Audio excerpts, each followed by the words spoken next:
साथियों नमस्कार, स्वागत है एक बार फिर आपके अपने यूट्यूब चैनल जॉब कक्षा पे लेके आ चुका हूँ आप सभी के लिए बेहद ही शानदार वैकेंसी जो कि निकल कर आ रही है आईबी की तरफ से इंटेलिजेंस ब्यूरो ऑफ इंडिया। ये भारत की एक खुफिया एजेंसी है और भाई साहब इतनी शानदार नौकरी है, अगर इसमें आप लग गए तो एक रुतबा ही अलग है इसके अंदर जॉब करने का।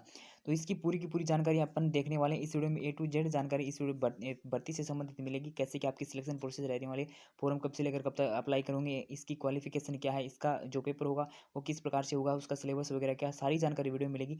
उससे पहले रिक्वेस्ट है वीडियो को लाइक कर देना और चैनल को सब्सक्राइब कर देना और शेयर कर देना वीडियो को अपने सभी साथियों के साथ। तो देखो पहली बात तो आपका एक यहाँ पे डाउट क्लियर कर देता हूँ, जो कि बहुत ही कम लोग आपको ये बात है वो बताते हैं। तो देखो अपन क्या होता है, जैसे अपन बात करें अभी दिल्ली पुलिस हेड कांस्टेबल की एग्जाम हुई, उसको किसने कंडक्ट करवाया, उसको एसएससी ने कंडक्ट करवाया। जिससे उसी प्रकार आपकी जो वैकेंसी निकाली गई है आईबी की तरफ से, इसका एग्जाम कौन कंडक्ट करवाएगा, ठीक है। तो इसका एग्जाम जो करवाएगा वो मिनिस्ट्री ऑफ होम अफेयर्स, ये आपके इसके द्वारा इसका एग्जाम है वो करवाया जाएगा, ना कि एसएससी के द्वारा, ठीक है। तो एमएचए द्वारा आपका इसका एग्जाम है वो कंडक्ट करवाया जाएगा इंटेलिजेंस ब्यूरो की। और इसके अंदर अपन बात करें टोटल दो पोस्ट के ऊपर आपकी नोटिफिकेशन रिलीज किया गया है। एक पोस्ट का नाम है वो है आपका सिक्योरिटी असिस्टेंट और दूसरी है वो आपकी मल्टीटास्किंग स्टाफ यानी एमटीएस की है, ठीक है। यानी टोटल दो वैकेंसी इसके अंदर ऐड किए गए हैं। इसकी क्वालिफिकेशन दोनों की अलग अलग है या नहीं है वो अपन बात करेंगे आगे। तो देखो उसके बाद अपन आगे बढ़े तो यहाँ पे आपका क्या दे रखा है कि यहाँ पे आपको एक एरिया दे रखा है यानी एक क्षेत्र का नाम दे रखा है, और ये क्षेत्र का नाम है। उसके बाद उस क्षेत्र के अंदर कौन-कौन सी लैंग्वेज है ये आपको यहाँ पे काफ़ी मैटर करती है। अगर आप इस क्षेत्र से अप्लाई करते हो तो यहाँ पे इस ये जो लैंग्वेज है इसका आपको लो नॉलेज है वो होना चाहिए, ठीक है? इसीलिए इसका नोटिफ़िकेशन में है वो ऐड किया गया है। सिंपल सी बात है, अगर आपको ये नॉलेज यानी लैंग्वेज का नॉलेज आपका नहीं है तो आप इसके अंदर आगे जाकर एलिजिबल नहीं हो पाओगे, ठीक है? क्योंकि आगे-आगे मैं आपको बताऊँ कि इसके अंदर लैंग्वेज है उसका भी एक अलग से एग्ज़ाम वगैरह होगा तो वो कैसे क्या आपका होगा। तो देखो पहले अपन बात करते हैं यहाँ पे क्या दे रखा है, यहाँ पे क्षेत्र दे रखा है जैसे अगरतला दे रखा है, अगरतला। उसके बाद यहाँ पे अहमदाबाद दे रखा है। तो अहमदाबाद के अंदर गुजराती लैंग्वेज चलेगी, उसके बाद अगरतला में ये जो लैंग्वेज आपकी ये चलेंगी। और टोटल इसके अंदर यहाँ पे आप पोस्ट देख सकते हो कि जनरल यूआर की कितनी है, ओबीसी की कितनी है, एससी कितनी है, एसटी कितनी है और यहाँ ईडब्ल्यूएस की कितनी है, टोटल पोस्ट कितनी है, ठीक है।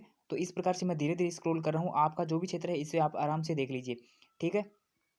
जल्दी से मैं आपको हिंदी के बारे में बताता हूँ, यानी हिंदी लैंग्वेज से संबंधित कहाँ-कहाँ पोस्ट है। एक तो आपकी भोपाल के अंदर पोस्ट है और उसके बाद आपकी हिंदी से संबंधित आपकी चंडीगढ़ के अंदर पोस्ट है। चंडीगढ़ में अगर हिंदी और पंजाबी आपको दोनों आती हैं, तो दोनों लैंग्वेज यहाँ पे आपकी चलेंगी चंडीगढ़ के अंदर। और उसके बाद अगली जो पोस्ट है वो आपकी देहरादून के अंदर है हिंदी लैंग्वेज की। उसके बाद अगली जो पोस्ट है वो आपकी आईबी का जो हेडक्वार्टर है दिल्ली के अंदर, वहाँ पे आपकी पोस्ट है। और उसके बाद अगली पोस्ट जो है आपकी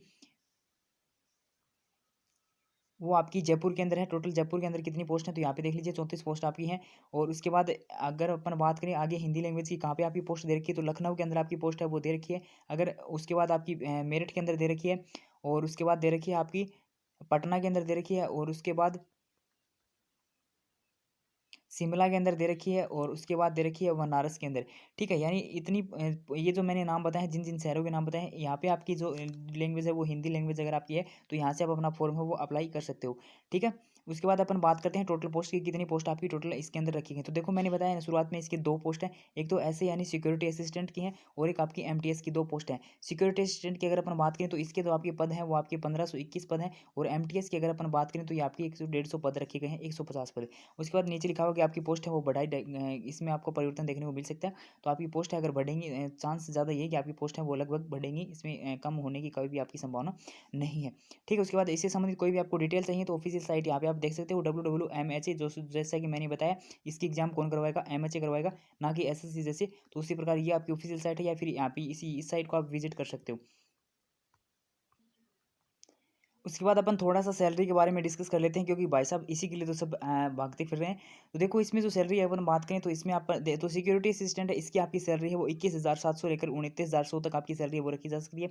उसके बाद आपकी बात करें यहाँ पे एमटीएस की, तो 18,000 से लेकर 56,900 यानी 57,000 इससे आप इसकी मध्य आपकी सैलरी है वो होने वाली है। उसके बाद ये अलाउंस वगैरह आपके पीए वगैरह ये आपके आगे-आगे वो होते रहते हैं, तो इसको आप एक बार अपन इसके ऊपर डिस्कस नहीं करेंगे। उसके बाद अपन बात करते हैं सबसे इम्पोर्टेंट जो है इस वैकेंसी का, जो जिस सभी को इंतजार रहता है, तो वो है आपकी क्वालिफिकेशन। यानी क्वालिफिकेशन इसके अंदर क्या रखी है, तो इसके अंदर सिंपल क्वालिफिकेशन की अगर मैं बात करूँ तो 10th पास आपकी रखी गई है। अगर आप 10th पास हो तो आप अप्लाई इसके अंदर कर सकते हो। उसके बाद यहाँ पे जिस क्षेत्र से आप, सबसे इंपॉर्टेंट बात यहाँ पे एक बात ये भी ध्यान से सुन लेना कि जिस क्षेत्र से आप अप्लाई करना चाहते हो वहाँ पे डोमिसाइल सर्टिफिकेट यानी आपका मूल निवास है वो आपके पास होना चाहिए उस क्षेत्र का, ठीक है। तो उस स्टेट से आप जिस जहाँ से भी अप्लाई करते हो तो वहाँ पर आपका डोमिसाइल सर्टिफिकेट यानी मूल निवास प्रमाण पत्र आपके पास है होना चाहिए। और लोकल लैंग्वेज मैंने यहाँ पे दिखाया ना, तो नोटिफिकेशन में भी ये बात है, यानी जो क्वालिफिकेशन है उसमें भी यह बात है वो साफ साफ मेंशन की गई है कि आपका जो लैंग्वेज है उसको आपका नॉलेज है वो होना चाहिए।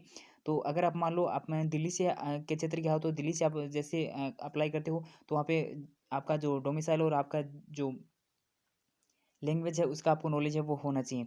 ठीक है, उसके बाद अपन बात करें एज रिलैक्सेशन की, तो एज रिलैक्सेशन आपकी अगर सिक्योरिटी असिस्टेंट की अगर अपन बात करें तो आपकी 27 साल अधिकतम रखी गई है। उसके बाद जो एमटीएस है उसकी 18 से 25 के मध्य आपकी एज है वो होनी चाहिए, और डेट है वो आपकी कब से कब तक काउंट की जाएगी, तो यहाँ पे आपकी आगे दे रखा है। और यहाँ पे एक और दे रखा है ये फील्ड एक्सपीरियंस के बारे में, यहाँ पे इसका कोई सिंपल वो नहीं, फील्ड एक्सपीरियंस आपको होगा नॉर्मल, जिस अगर आप लैंग्वेज का आपको पता है तो फील्ड एक्सपीरियंस भी आपको होगा। देखो, और SC ST OBC को जो छूट मिलती है 3 साल 5 साल उस प्रकार की उनको छूट है। उसके बाद आगे बढ़ते हैं अपन और चलते हैं अगले पॉइंट के ऊपर, वो आपका सिलेबस से संबंधित है। ठीक है, यानी सिलेबस है वो आपका क्या रहने वाला है, पेपर वगैरह किस प्रकार से क्या आपका पेपर है वो होगा। देखो, पहला पेपर जो होगा वो होगा आपका Tier 1 पेपर जो होगा, इसमें आपके टोटल 5 जो टॉपिक हैं वो आने वाले हैं, और प्रत्येक टॉपिक है वो आपका 20-20 नंबर का आपको देखने को मिलेगा। जैसे में आपको जनरल अवेयरनेस आएगी, उसके बाद एक बार 1 मिनट रुको। यानी आपका जो एस यानी सिक्योरिटी असिस्टेंट और एमटीएस दोनों को मिलाकर आपका पहले जो पेपर होगा वो आपका एक पेपर होगा, Tier 1 पेपर यानी कॉमन पेपर आपका इसके अंदर होने वाला है। और इसके अंदर आपका जो टोटल 100 मार्क्स का ये पेपर होगा, और इसमें अपने अपने क्वेश्चंस की बात करें तो टोटल आपके क्वेश्चंस पे आपको 100 देखने को मिलेंगे। 1 घंटा यानी 60 मिनट को आपका समय मिलेगा। ठीक है, पहली बात तो ये अपन समझते हैं, और प्रत्येक क्वेश्चन आपका 1 नंबर का होगा। अब इसमें पहला जो भाग होगा यानी Tier 1 होगा, इसमें आपके 5 सब्जेक्ट आपको देखने को मिलेंगे। जनरल अवेयरनेस मिलेगा, क्वांटिटी एप्टीट्यूड मिलेगा देखने को मिलेगा, न्यूमेरिकल देखने को मिलेंगे, और एनालिटिक लॉजिकल एप्टीट्यूड रीजनिंग आपको देखने को मिलेगी, और उसके बाद इंग्लिश देखने को मिलेगी, और उसके बाद जनरल स्टडीज़ आपको देखने को मिलेगी। ठीक है, इसके बाद अपन बात करें नेगेटिव मार्किंग की, तो नेगेटिव मार्किंग 1/4 है, यानी 0.25 इसके अंदर आपकी नेगेटिव मार्किंग है वो होने वाली है। ठीक है, उसके बाद अपन बढ़ते हैं आगे। आगे आपका टीयर सेकंड है वो आपका ऑफलाइन होगा, यानी पहली जो एग्जाम वो आपकी ऑनलाइन माध्यम से आयोजित होगी, और ये आपकी ऑफलाइन होगी, और इसमें आपका क्या करना पड़ेगा, आपको ट्रांसलेट करना पड़ेगा 500 वर्ड का, जो भी आपकी लैंग्वेज है। जैसे आपकी लैंग्वेज अपन बात करें तो आपकी लैंग्वेज है वो आपकी हिंदी है। अगर आपकी लैंग्वेज है वो हिंदी है तो हिंदी से आपको इंग्लिश में, इंग्लिश से आपको हिंदी में, इस प्रकार से आपको ट्रांसलेट है वो करना होगा। और ये आपके टोटल 40 नंबर के दे रखे हैं, 1 घंटे का इसको समय है वो मिलेगा। ठीक है, इसमें आपके कम से कम कितने नंबर लाने हैं वो यहाँ पे अभी मेंशन नहीं किया गया, लेकिन कम से कम अपन मान के चलो तो 20 नंबर आपको इसके अंदर है वो लाने हैं।